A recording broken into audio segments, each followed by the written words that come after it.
Hello guys, in today's video I'm gonna be covering the new Boeing 777 remodel.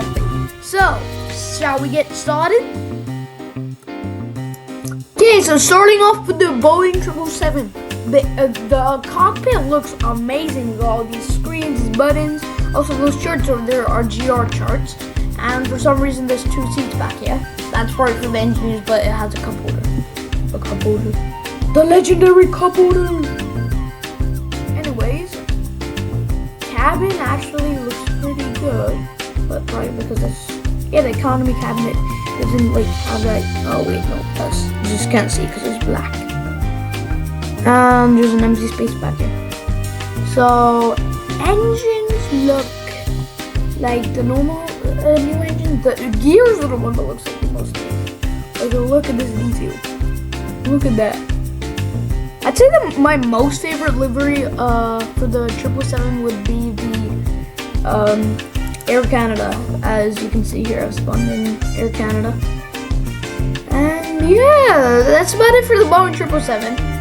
Onto the Boeing 777 freight. So now onto the cargo Boeing 777. So it's just a bit smaller. And we have a door chilling over here. Let me just go and open it for us. Yeah, just a bit smaller, and we have a door. Not really that different, the cargo version. I'd say my favorite livery for this would be the DHL livery, aka VHL. Yeah, that's it. Boeing 777 has a total of 23 liveries. Now that's a lot of liveries. The next feature is pushback tugs. So basically what you do is you get a pushback tug. I have one right here. You come up to a plane, you attach it like this. If there's no player in the plane, I think I'm glitched, whatever.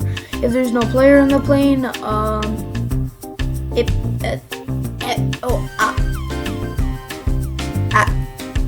there's no player in the plane, it'll just attach.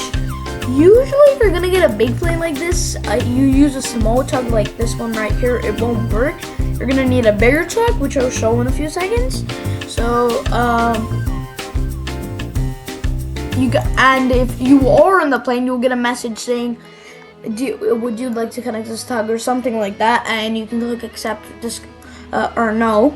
So you can disconnect the tug any moment you want, and here he can disconnect from the plane any moment he wants. So like, let's just attach here. Attach. So on to the next feature. Yeah, so the next feature is the big pushback tug. So let's go and attach ourselves to the A380. So some aircraft like the A380, the 747, etc. won't be able to. It'll attach to the small ones, but it won't move. So let me just attach it. Look, with this one we can move. There was a glitch where you could connect an aircraft and you could load the pushback tug into the Antonov, and the aircraft would just be hanging while the Antonov's flying. And yeah, it was a really cool glitch, but they patched it. So yeah, there is one last pushback tug left, which I don't see why they even added it, but I guess it's for military purpose. It is the long bar pushback tug. So let me just spawn it in right here. Yeah, and it's green, so I'm just guessing it's meant to be for military purposes. As you can see, the bar is pretty long. Let me just spawn in like see, what should I spawn in? I'll spawn in an F-35 because why not? What is it? I don't think the big ones can actually attach to the small ones. I'm pretty sure they can, but it looks a bit cursed, if you know what I mean.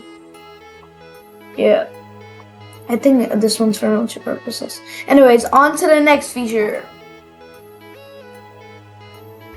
The next feature is the Kai-Tak approach. At Orange, we have a Kai-Tak approach, a proper Kai-Tak approach, and we have some buildings up here. To be honest, it looks bland. Could use more buildings. On to the next feature. So the next feature, I don't really have any footage to show, since it's not really a footage feature. So the next feature, before the last final feature, is there now the random emergency things.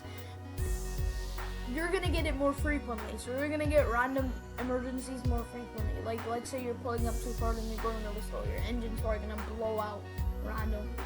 So yeah, and the final feature, which is clearly shown here. There's no snow.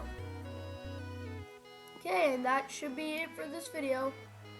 Goodbye. Have a good day.